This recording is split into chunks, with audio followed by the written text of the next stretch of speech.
Komunitas Sahabat Sehat meluncurkan konsultasi online dengan Dr. Agus Rahmadi, M.Biomed, MA, seorang dokter, pakar herbal, dan pengamat tibbun nabawi yang berpengalaman lebih dari 19 tahun di bidangnya.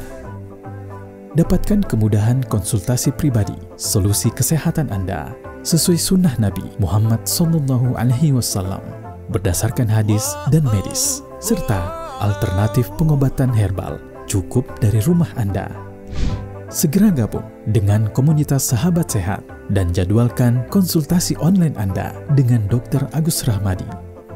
Kunjungi sekarang juga komunitassahabatsehat.com. Komunitassahabatsehat.com, portal resmi Dr. Agus Rahmadi. Persembahan Wihil dan klinik sehat untuk sehat Islami dan alami. Bismillah. Assalamualaikum warahmatullahi wabarakatuh. Alhamdulillah wassalatu wassalamu ala Rasulillah ala alihi wa sahabati wa man tabi'ahum bi ihsan ila yaumiddin. Rabbi zidni ilman warzuqni fahman. Alhamdulillah pemirsa Umat TV dimanapun Anda berada, pada siang hari ini sebagaimana seperti biasanya di hari Ahad kita mengadakan program kesehatan di Umat TV, yaitu Bincang-Bincang Sehat. Alhamdulillah pada siang hari ini sebagaimana seperti biasanya, insya Allah Dr. Hasanul Arifin beliau dari Medan yang insya Allah akan memaparkan sedikit penjelasan berkaitan dengan migran. Tema kita sama dengan pertemuan sebelumnya, yaitu mengenal nyeri kepala serta penanganannya secara komprehensif dan islami.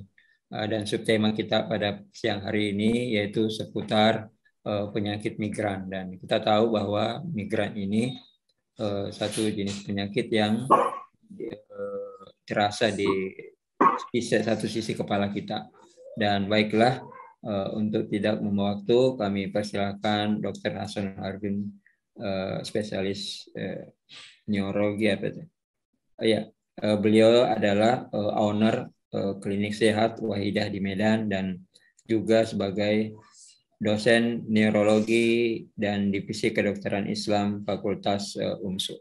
Baiklah, kita tidak membuang waktu, kita persilakan dokter untuk memberikan penjelasannya. Ya, baik. Terdengar suara saya? Terdengar ya? Terdengar ya Pak Anwar? Jelas ya? Alhamdulillah. Baik, bismillahirrahmanirrahim. Assalamualaikum warahmatullahi wabarakatuh. Alhamdulillah, Allahumma salli ala nabiyina Muhammadin wa ala alihi wa ashabihi ajma'in. Raditu billahi rabban wa bil islam dinan wa bi Muhammadin nabiyyan wa rasulah, rabbi zidni ilma warzuqni fahma. Sahabat-sahabat Umat TV yang dirahmati Allah SWT, yang saya hormati Pak Anwar Aras yang bersama kita hari ini. Terima kasih sebelumnya mengundang Al-Fakir kemari untuk berbagi ilmu kembali mengenai satu penyakit ya, tentang penyakit migran ya, atau migran ya. Satu penyakit nyeri kepala yang mungkin masyarakat awam ya pada umumnya mengenal nih penyakit migran ya. Kalau istilahnya nyeri kepala sebelah. Tapi dari semua itu yang kita akan pelajari hari ini, ketika kita membahas satu konsep penyakit, maka jangan kita pisahkan dengan konsep keislaman. Bahwa konsep dasar sehat itu dan pengobatan dalam Islam itu sendiri pun itu bermula daripada konsep akidah seorang mukmin, bahwa dia harus meyakini penyakit apapun, gangguan apapun, hanya Allah yang dapat menyembuhkan. Ini dalam surah Asy-Syu'ara ayat 80, wa idza maritu fa huwa yashfin. Jika aku sakit, dialah yang menyembuhkan aku. Dialah itu adalah Allah Subhanahu wa taala. Maka jika Allah berkehendak ya, terapi sesederhana pun ya, simple itu bisa menyembuhkan penyakit dengan izin Allah Subhanahu wa taala. Kalaupun Allah tak mengizinkan, secanggih apapun pengobatan itu, kalau sudah Allah izin, penyakit itu tidak akan disembuhkan Allah SWT. Maka konsep akidah itu penting. Jadi selainnya kita sebagai seorang mukmin, seorang muslim, jadikanlah Al-Quran dan sunnah-sunnah Nabi SAW menjadi pedoman hidup kita. Dalam urusan ingin hidup sehat, itu pun tidak jauh daripada yang pernah Rasulullah contohkan dalam kehidupan gaya hidup beliau. Hidup yang sehat itu hidupnya beliau. Karena beliau itu dipandu Allah, dibimbing Allah SWT. Baik, ini nyeri kepala Pak Anwar dan sahabat-sahabat umat TV sekalian. Ini nyeri kepala ini pernah dialami Rasulullah SAW. Ya, beberapa kali, bahkan saat beliau ihram, bahkan saat beliau Rasulullah ketika mau meninggal dunia, beliau sempat mengikat kepalanya dengan kain dan mengatakan, sangat perihlah, sangat sakit kepalaku, ya, sungguh perih kepalaku, betapa sakit kepalaku. Sampai beliau dalam riwayatnya pernah mengikat kepalanya dengan kain yang dengan inai, ditempel dengan inai. Nah, nanti kita coba bahas sedikit inai ini ya. Nah, jadi dari kepala ini Rasulullah SAW pernah mengalami, apalagi kita ya. Jadi para pemirsa umat ibu sekalian, mungkin saya share screen ya, lupa saya. Nah, ini. Nah, kalau kita bahas ya mengenai nyeri kepala apa itu sih? Nyeri kepala adalah suatu rasa nyeri atau perasaan yang tidak mengenakan ya pada seluruh kepala ya, dari batas bawah dagu sampai daerah belakang kepala. Jadi dari daerah depan kepala, dari dagu sampai belakang kepala, ini daerah kepala ini kalau ada sesuatu di situ masuk kategori ya sefalgia atau headache atau nyeri kepala. Nah, kita bercerita tentang jenis-jenis nyeri kepala. Ini saya coba share screen-nya biar lebih. Nah, kita lihat ya jenis nyeri kepala ya. Nah, sudah kita bahas ya. Ada migrain, ada tekanan ya, tension type headache ya. Dia seperti diikat kepalanya. Nah, ini biasanya intensitasnya ini ringan sedang dan tidak dipengaruhi oleh aktivitas ya. Dan juga nyerinya ini kadang hampir 80% bisa sembuh sendiri. Kemudian ada migrain. Nah, ini kita akan bahas. Ini intensitasnya berat ya, sedang berat. Kalau udah serangan, tipe nyerinya itu berdenyut, bukan seperti dikat ya. Berdenyut pulsating ya. Berdenyut.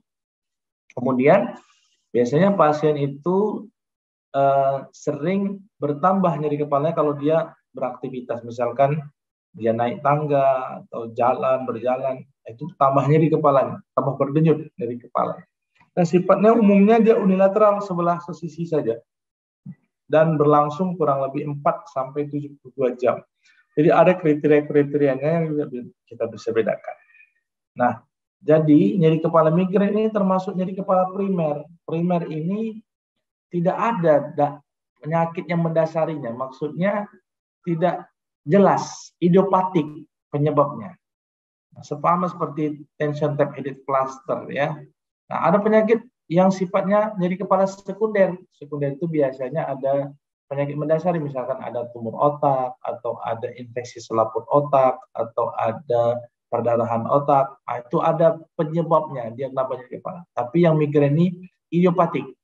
Ya, belum diketahui secara pasti penyebabnya, namun ada beberapa teori yang mendukung penyebab nyeri kepala. Nah, sedikit yang membedakan ya. Ini gambar grafik nyeri kepala. Kalau migrain ini dia ada fasenya dia nggak nyeri, tapi sekali nyeri hebat nih, tinggi intensitasnya. Ya. Kalau tension ini terus-terusan nyeri, tapi tidak berapa derajat nyerinya tidak berapa tinggi ya seperti migrain ya. Nah, ada yang campuran. Nah, ini masing-masing nyeri kepala tidak kita bahas secara detail ya, kita fokus ke migrain saja. Nah, jadi memang di masyarakat keluhan yang sering datang ke klinik itu hampir 40% itu sefalgia, nyeri kepala. Nah, ini ke klinik dokter saraf nih. Jadi memang nyeri kepala sehari-hari kita jumpai ya, konsultasi pasiennya. Nah, ini ya. Jadi migrain ini penyebabnya multifaktorial. Sampai saat ini pun belum jelas. Nah, kemudian terjadi biasa pada orang dewasa muda. Insidensinya umur 25 sampai 34 tahun dan 90% mengalami nyeri kepala sebelum usia 40 tahun. Jadi sering dialami oleh dewasa muda. Nah, jadi ada hubungan antara organ di kepala kita dengan migrain. Ada yang terlibat. Saraf, pertama saraf dari batang otak ini, daerah wajah ini. Nah, terutama nervus trigeminus namanya, nervus kelima, ya, itu juga ada pengaruh terhadap migrain. Jadi dia ngasih sinyal terhadap nyeri kepalanya. Kemudian pembuluh darah. Jadi di dalam kepala kita tuh ada pembuluh darah. Ini otak kita, gambarnya kepala kita kalau dibuka ada ototnya, ada tempurung kepala, kalau dibuka lagi ada di dalamnya otak yang dilapisi oleh 3 lapis selaput otak. Dan di antara otak dengan selaput otak ini ada pembuluh darah, nerve. Ya. Jadi dia berhubungan juga dengan saraf, nerve juga sekitar. Nah, jika terjadi satu cetusan dicetuskan oleh dari makanan yang memang mencetuskan migrain, nanti saraf akan ngasih sinyal ya kepada terjadi peradangan pada sekitar pembuluh darah, akhirnya apa? Pembuluh darah tiba-tiba melebar. Kemudian memberikan sinyal kepada saraf sehingga muncullah nyeri. Nah, jadi ada hubungan dengan pelebaran pembuluh darah di otak ya, di satu bagian otak. Ya. Jadi inilah dia gambarannya ya, beratnya, keluhannya ya, separuh kepala, kemudian berdenyut, throbbing quality makin bertambah kalau aktivitas, tuh khasnya itu. Kemudian kalau dia lihat lampu cahaya makin nyeri kepalanya. Nah, itu namanya fotofobia. Ya. Atau fonofobia, dengar suara sedikit aja langsung nyeri kepalanya. Ini khas nih pada migrain ya. Nah, biasanya sering disertai dengan mual, muntah. Nah, ini kadang kalau sudah muncul gejala seperti ini, nah ini bisa jadi migrain. Terkadang ada aura namanya. Aura ini satu keadaan gejala yang terjadi sebelum migrain. Jadi sebelum migrain biasanya pasien itu ngeluh, dok saya sebelum serangan nyeri kepala kayak ada rasa kebas di separuh wajah saya. Baru setelah kira-kira 10 menit kebas, dia muncul nyeri kepalanya. Nah, itu khasnya pada migrain itu gitu. Aura walaupun ada jenis migrain yang non aura. Jadi aura ini 20% ya pada beberapa kasus migrain ya. Baik. Nah, ini terkadang pasien itu dapat melihat cahaya ya, silau ya di pandangannya, itu tanda-tanda aura. Biasanya aura ini orang yang menderita migrain punya aura ini dia tahu nih ini mau serangan nyeri kepala ini. Biasanya dia bawa mobil atau kendaraan, dia bisa minggir dulu. Nah, kemudian setelah dia muncul aura ini baru muncul nyeri kepala. Nah, jadi gimana nih solusinya supaya urusan nyeri kepala migrain ini bisa kita selesaikan ya, tidak bertambah-tambah nyeri kepala ini ya. Walaupun kita nyeri kepala ini banyak sekali penyakit yang menandakan itu gejala nyeri kepala. Jadi seperti sakit gigi aja itu bisa sampai ke kepala nyerinya. Ya, sakit sinus, sakit telinga, otitis itu bisa bermanifestasi nyeri kepala banyak. Nah, saya tidak bahas mengenai sebuah penyakit yang bermanifestasi nyeri kepala, kita fokus ke migrain saja. Mungkin nanti ditanya jawab bisa kita kembangkan. Nah, ini yang paling penting adalah kita langkah pertama untuk mengobati migrain ini hindari faktor pencetusnya. Jadi kita harus tahu nih faktor pencetus migrain ini. Ya nggak ujuk-ujuk langsung muncul. Ada pencetusnya. Pertama, perubahan pola tidur. Ya, biasanya nggak pernah begadang tiba-tiba ya. Nah, ini juga bisa mencetuskan migrain. Kemudian makanan. Makanan juga ada beberapa makanan yang seperti makanan contoh yang mengandung tiramin misalkan. Nah, misalkan keju ya, golongan coklat. Kemudian MSG penyedap rasa itu juga bisa menyebabkan mencetuskan migrain. Stres ya. Udah stres, kurang ibadah ya, kurang berzikir ya. Nah, akhirnya stresnya bisa memicu migrain. Kemudian ke tempat lingkungannya cahaya terlalu terang atau kelap-kelip. Itu di ruangan disko misalkan itu kan lampunya kelap-kelip, itu bisa mencetuskan dari kepala ya. Atau bola lampunya di rumah rusak, kedap-kedip, itu gantilah ya. Karena itu juga bisa mencetuskan migrain ya. Perubahan cuaca yang tiba-tiba dari cuaca panas ke dingin ya, tempat yang tinggi. Nah, ini 6 makanan yang mencetuskan migrain. Saya yakin sahabat semua sudah mengenal, ada kopi, ada penyedap rasa, makanan kaleng, coklat, alkohol. Saya yakinlah kita semua terhindar dari alkohol ya. Nah, ini yang bisa mencetuskan. Jadi terkadang kalau udah tahu pencetusnya, dihindarinya aja udah bisa sembuh, dia tidak muncul lagi migrainnya. Gitu. Nah, jadi prinsipnya adalah kita hindari pencetus. Kalau sudah hindari masih muncul, nah kalau di bagian saraf neurologi itu kadang kita berikan obat anti nyeri kalau sudah berat derajat nyerinya ya. Jenis-jenisnya ini ada paracetamol, ya aspirin, ibuprofen. Ini obat-obatan kimia semuanya ya. Atau diberikan obat pencegah. Nah, ini macam-macam jenis obatnya, bahkan bisa dikonsumsi sampai 12 minggu walaupun dia nggak nyeri kepala. Nah, baik. Jadi kita coba cerita sedikit bagaimana sih pengobatan dalam konsep Islam terhadap nyeri kepala ini. Ternyata di dalam buku Tibbun Nabawi karangan Ibnu Qayyim Jauziyah ya, ternyata di situ disebutkan bahwa Rasulullah pernah mengalami nyeri kepala dan beliau pernah mengurangi nyeri kepala dengan beberapa cara ya. Termasuk yang saya sebutkan tadi, mengikat kepala beliau dengan kain. Nah, ternyata ini dia. Ini saya kutip dari buku tersebut, mohon izin, bahwa Rasulullah pernah berkhutbah kepada kami sedang beliau dalam keadaan mengikat kepala beliau. Jadi saat khutbah pun Rasulullah pernah mengikat kepala beliau. Dan Rasulullah pernah menjelang wafatnya mengatakan betapa sakitnya kepalaku. Beliau mengikat kepalanya pada waktu sakit. Ya. Kemudian jenis pusing yang pernah diidap Rasulullah, istilah pusing ini macam-macam ya. Ada orang bilang vertigo, puyeng, berputar-putar, kelenyengan kalau ibarat orang Jawa ya. Atau pusing ini diartikan dengan bahasanya nyeri kepala. Ya pernah dialami Rasulullah, dan kan Rasulullah pernah 1-2 hari tidak keluar rumah. Ya. Nah, di sini ada satu potongan kalimat dari buku ini bahwa terjemahannya ya, membalut kepala berguna untuk mengatasi migrain dan sakit kepala lainnya. Nah, kemudian ada kalanya disembuhkan dengan memuntahkan apa yang dimakan, dengan istirahat total, atau dengan mendinginkan dan menghindari suara-suara kita. Rupanya di barat udah ada diciptakan satu alat untuk mengikat kepala tadi, headband namanya. Nah, lebih canggihnya itu dia di sini bisa diatur suhunya, ya,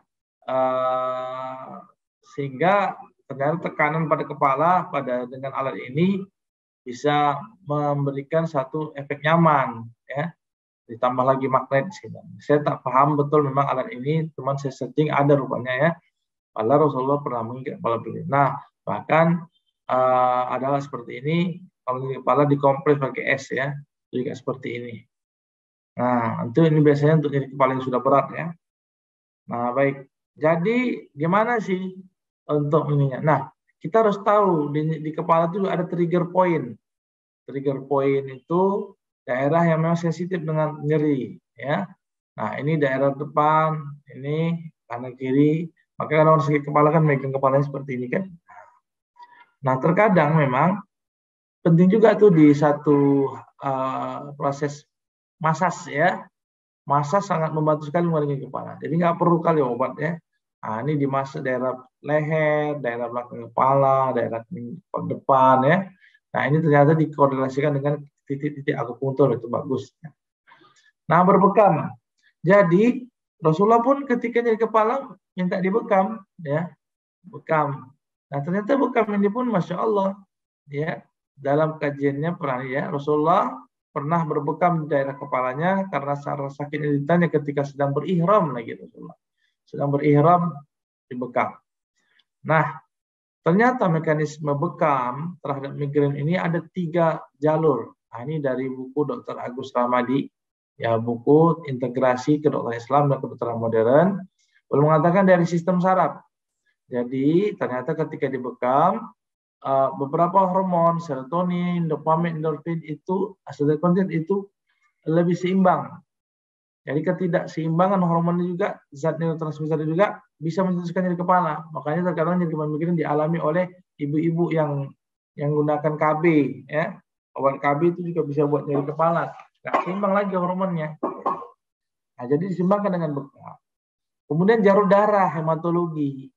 Jadi efek bekam juga ada efek menurunkan hematokrit. Ibaratkan bahasanya mengencerkan darah.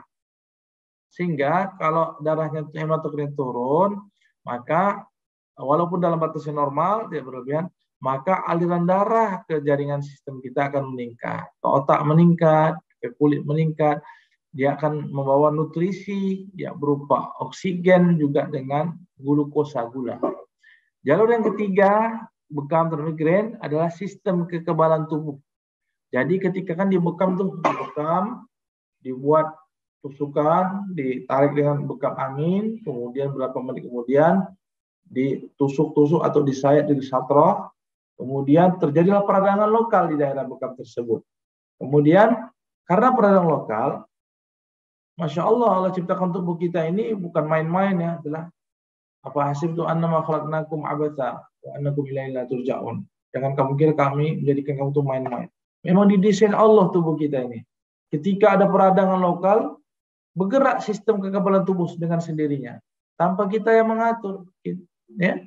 Seolah-olah diperintah itu sistem kekebalan tubuh mendatangi daerah yang lokal peradangan tadi, dan dia akan menghasilkan produk-produk seperti interferon, tumor necrotic factor, itu dihasilkan ketika proses di bekam lokal. Maka sistem imunnya itu akan meningkat otomatis, menguatkan tentara tubuh di bekam ini. Nah, jadi Masya Allah, jadi 3 jalur ya, sistem saraf, jalur hematologi, sistem kekebalan tubuh. Nah, ini bukti penelitian di Iran dan di Amerika nih, bergabung orang di dua, dari Amerika sama Iran biasanya bergaduh aja ya kan. Nah, sekarang bergabung pula dalam penelitian bekam. Efikasi bekam basah pada pengobatan migrain. Nah, ternyata dikatakan bahwa bekam mampu mengurangi nyeri pada pasien migrain. Nah, ada juga penelitian ya, bekam mengurangi nyeri ya pada pasien dengan migrain. Nah, ini prospective optional study. Nah, ini dari Malaysia penelitian ini ya. Nah, ternyata ya bekam signifikan memperbaiki kualitas hidup. Ya. Dan bekam sebagai suatu pengobatan komplementer ya pada nyeri kepala bisa berfungsi pain relief, mengurangi nyeri dan memperbaiki kualitas hidup. Nah, inilah yang beberapa jurnal ya yang saya kutip ya, ada jurnal lagi Ersoy dari Turki. Nah, ya, bahwa bekam basah pada migrain. Randomized clinical trial ini termasuk penelitian yang tinggi ini. Nah, ternyata bekam juga mengurangi pain dan gangguan ketidakmampuan pasien pada pasien migrain ya, dan meningkatkan efikasi ya itu meningkat penyembuhan migrain terhadap dengan menggunakan bekam ya, atau istilahnya weight cupping terapi. Jadi teman sekalian, bisalah ya bekam jadi satu pengobatan pelengkap untuk mengobati migrain ya. Nah, ini juga tulisan dari guru saya Dr. Hani Badriah. Ya, beliau bekam sebagai terapi alternatif untuk nyeri. Nah, jadi sama seperti orang bekam nih. Kalau dia bekam kan, kok enak ya dok, kalau habis bekam tuh nyaman, ya. Maunya tidur aja. Ternyata ketika dibekam tuh hormon endorfin keluar. 2 jalur endorfinnya. Pertama dari darah yang dibekam, karena prosesnya itu merangsang endorfin di otak dihasilkan. Yang kedua dari kulit, keratinosit. Jadi kulit kita ini ada endorfinnya. Makanya kalau kita dimasas gitu ya, digesek-gesek kulit kita tuh enak gitu. Nah, nyaman. Nah, itu ternyata endorfin ini, miracle of endorphin. Endorfin ini mampu menstabilkan tekanan darah, membuat mood kita bagus, ya. Bawaannya mau senyum aja. Kalau lihat Pak Anwar kan mau senyum aja, lihat beliau kan, berarti endorfin beliau kaya nih, banyak endorfinnya gitu. Mungkin sering-sering dibekam beliau ya kan. Nah, jadi endorfinnya itu kaya, banyak ya. Baik, inilah yang mungkin bisa saya jelaskan terapi dengan bekam. Nah, ini titik-titiknya. Kita banyak diskusi saja. Nah, dengan memakan kekuatan alami menyembuhkan dirinya sendiri. Dan juga ya beberapa herbal ya yang berefektif untuk nyeri kepala nih, inai, jahe, cabai, madu, jeruk lemon ya. Ya, ini saya ambil dari Dr. Agus ya. Nah, baik, mungkin itu aja mungkin Pak Anwar yang bisa saya jelaskan pengantar ya kalau nyeri kepala. Ini ada 3 pertanyaan dok nih. Ya. Ini 4 ya. Ya. Pertama, jenis-jenis makanan apa yang patut dihindari agar tidak terkena migrain? Ya, terima kasih pertanyaannya. Jadi makanan-makanan yang harus kita hindari adalah makan-makanan yang sifatnya itu yang merangsang kebanyakan ya. Contoh misalkan MSG, penyedap. Nah, itu kan mengandung monosodium glutamat. Glutamat itu satu zat yang merangsang saraf ya. Jadi itu sebaiknya dikurangi. Dan ini hampir semua makanan kita ini ada nih. Ya, monosodium glutamat ini. Nah, jadi beberapa orang tertentu ketika konsumsi itu nyeri kepala itu dihindari. Kemudian ada beberapa zat kandungan seperti coklat, keju, itu kandungan namanya tiramin. Tiramin ini protein. Proteinnya kalau masuk ke dalam tubuh kita, dia nggak cocok pada orang tertentu pada migrain, itu dikurangi. Ya, makanan kaleng, ya, makanan minuman ya, jenis kopi, kopian, kafein ya, walaupun masih debatable, kan bahwa kandungan kopi yang ada kafeinnya juga bisa mengurangi nyeri kepala. Tapi pada umumnya para peneliti sepakat ya beberapa hal seperti itu yang di alkohol ya, nah, itu dikurangi, pastinya harus dihindari, kita nggak boleh umat Islam konsumsi alkohol ya. Jadi itu yang harus kita hindari apa teman-teman sekalian, makanan yang mengandung zat seperti penyedap, coklat, keju, makanan kaleng, ya, kopi, ya itu juga kita harus hindari. Nah, itu mungkin Pak Anwar.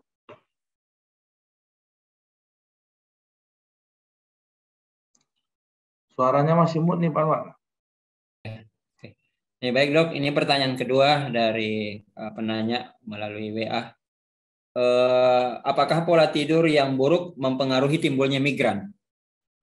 Ya, betul sekali. Ya, memang ada penelitian. Ya, saya lupa nama jurnalnya, tetapi memang sangat erat kaitan sekali antara gangguan tidur, pola tidur, lama durasi tidur dengan nyeri kepala. Jadi orang-orang yang durasi tidurnya pendek lebih cenderung muncul nyeri kepala. Jadi kalau kita lihat bagaimana Rasulullah SAW itu ketika pernah nyeri kepala, beliau berdiam diri 1-2 hari di rumah beliau. Nah, ini salah satu metode rehab juga ini. Mengasingkan diri pada orang migrain itu penting. Jadi butuh waktu istirahat yang cukup ya. Karena kelelahan, stres itu juga bisa membuat muncul nyeri kepala ya. Stres fisik ya, terlalu lelah berlebihan ya, itu juga bisa.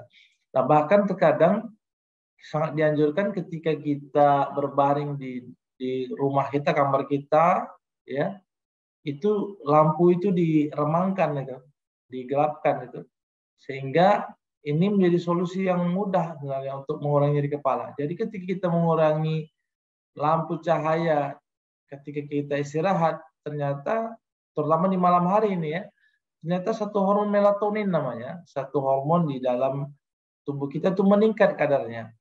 Nah, itu jam 8 sampai jam 8 sampai jam 12 malam. Nah, istirahat, redupan lampu, melatonin meningkat. Nah, melatonin ini canggihnya, hormon ini dia meningkatkan imun kita, meningkatkan imun, mencegah penyakit kanker, kemudian juga menjadi solusi untuk meningkat kualitas tidur kita meningkat. Makanya Rasulullah itu kalau nanti riwayatnya itu, beliau cepat tidur, cepat bangun.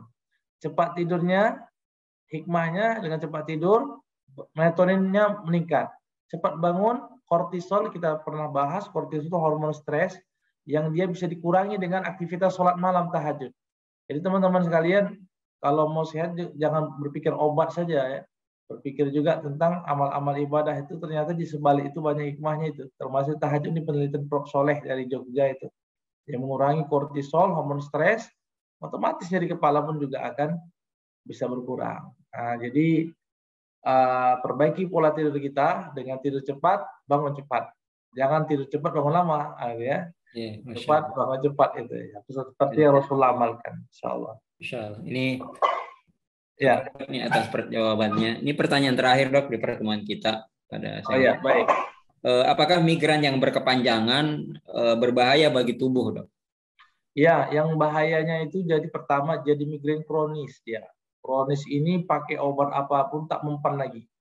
Nah, ini sudah lebih dari 3 bulan dengan migrain, jadi kronis agak sulit itu pengobatannya.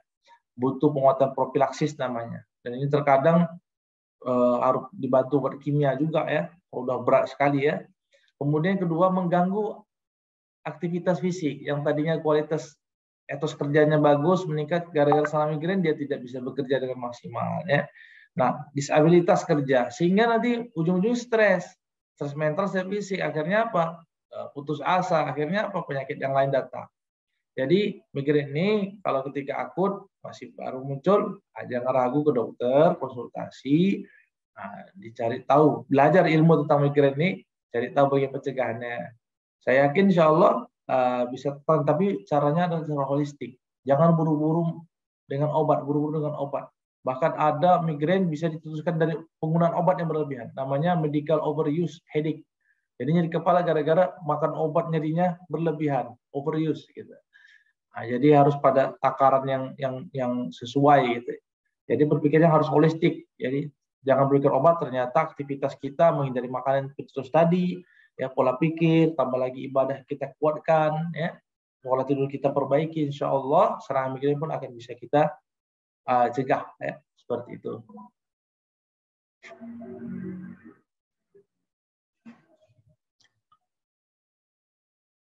Ya masih mood nih Pak Anwar. Baik, Dok. Sebelum kita akhiri pertemuan kita pada siang hari ini, Dok, mungkin dokter bisa menjelaskan sedikit tentang klinik Sehat Wahidah, Dok. Ini bagaimana caranya? Terus yang kedua, gimana jam-jam waktu praktek misalnya untuk menghubungi dokter di klinik ini, atau adakah waktu-waktu tertentu yang diberikan oleh pasien-pasien yang ingin berkomunikasi dengan klinik ini? Silahkan, Dok.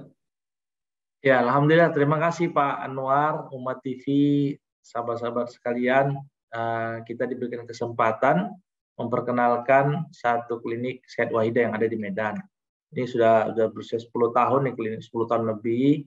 Alhamdulillah jatuh bangun ya, tantangannya juga luar biasa. Alhamdulillah sampai sekarang kita masih berdiri, tetap memang linknya satu role modelnya itu adalah kliniknya klinik sehat ya, Dr. Agus Rahmadi. Nah, kita ada di Jalan Setiabudi ya, nomor 6 Pasar 6 di Medan Selayang, dan kita ada pelayanan integrasi antara pengobatan konvensional dengan pengobatan ya Tibun Nabawi yang kita pahami, yang misalkan bekam, ruqyah, persalinan pun kita coba secara syar'i ya, dibimbing oleh konseling ya, sunnah-sunnah Nabi ketika persalinan pun kita coba terapkan ya, tahnik ya dan sebagainya. Nah, ini kita masukkan dalam pelayanan kita, terapi doa pun juga kita gabungkan. Mudah-mudahan ini jadi satu klinik lah yang bisa menyehatkan umat, menyehatkan secara lahir, secara batin juga. Nah, call centernya bisa hubungi di 0852 888 98 939. Nah, 0852 888 98 939. Silakan sahabat-sahabat yang ingin konsultasi dengan kita di tim klinik Sehat Wahidah, tafadhol silakan ya, bisa nanti kita bantu ya untuk menyelesaikan solusi permasalahan kesehatannya. Solusi kesehatan jasmani rohani itu motonya kita klinik Sehat Wahidah. Nah, gitu. Baik. Ini ada praktek dokternya, Dok ya. Maksud saya produknya gitu, Dok. Ya, produknya memang ada herbal medik ya. Herbal mediknya ini masih Dr. Agus juga ya, dari klinik sehat ya, kita masukkan. Kemudian tapi tidak ini ya, tidak full, artinya perlu proses lah. Dokter-dokter pun kita masih perlu banyak pelatihan belajar ya. Paling herbal dasar lah, Tibun Nabawi, Habatus Sauda ya, kunyit-kunyitan, rebusan kunyit, kita coba edukasi sembuh obat-berobat dari dapur sendiri gitu ya. Nah, itu kita coba ajarkan sedikit-sedikit di situlah. Bahkan kita nggak resepkan herbal, kita ajari pasien untuk membuat sendiri obatnya, diambil dari dapurnya sendiri gitu. Nah, seperti itu. Iya. Nah, tapi kalau ketemu saya sih kadang jarang di Wahidah. Prakteknya di rumah sakit ya, rumah sakit, karena neurologi ini pasiennya tuh di rumah sakit banyak stroke, banyak yang nggak sadar. Jadi kalau di klinik belum saya fullkan, tetapi kalau ingin nanti konsultasi via telepon boleh, nanti bisa menghubungi saya juga boleh. Nanti dari klinik sewa jadi dilingkan ke saya juga boleh. Oh iya. Makasih Dok atas waktunya dan penjelasannya dan juga informasinya tentang Klinik Sehat Wahidah. Bagi masyarakat Medan dan sekitarnya, bagi yang ingin berkunjung dan konsultasi, silahkan mengunjungi klinik yang tadi sudah dijelaskan di alamat dan nomor kontaknya. Kami atas nama manajemen Umat TV mengucapkan jazakumullah khairan atas waktu dan ilmu yang diberikan oleh dokter. Mudah-mudahan apa yang beliau dokter sampaikan menjadi amal jariah buat dokter dan begitupun memberikan manfaat sebesar-besarnya buat pemirsa Umat TV. Itu yang bisa kami akhiri dan kita tutup dengan mengucapkan doa penutup majelis. Subhanakallahumma wa bihamdika asyhadu an la ilaha illa anta astaghfiruka wa atubu ilaik. Wassalamualaikum warahmatullahi wabarakatuh. Waalaikumsalam warahmatullahi wabarakatuh.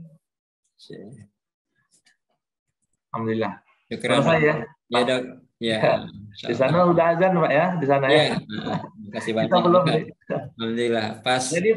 Jadi gitu Pak ya. Jadi saya rasa nanti kalau sudah cukup Dok. Baru kita sudah nanti cukup. Iya. Lagi, nanti kita berjumpa di bulan depan lagi. Mungkin dokter kalau misalnya ada judul tema yang mau diangkat sambil kami juga mau mencoba sharing ke anggota Umat TV lewat jaringannya, kira-kira ada usulan enggak? Biasa kan saya minta gitu. Usulannya masalah ini ya. Jadi ada 3 jenis penyakit yang kita kategori kemana yang terbanyak, itu yang pertama yang kita jadikan judul ke dokter. Ya. Tapi mungkin perlu penjelasan berkaitan dengan ini Dok, saraf ini. Insyaallah. Ya. Makasih Dok atas. Ya sama-sama Pak Anwar ya. Sehat selalu Pak Anwar. Ya. Assalamualaikum. Waalaikumsalam warahmatullahi wabarakatuh.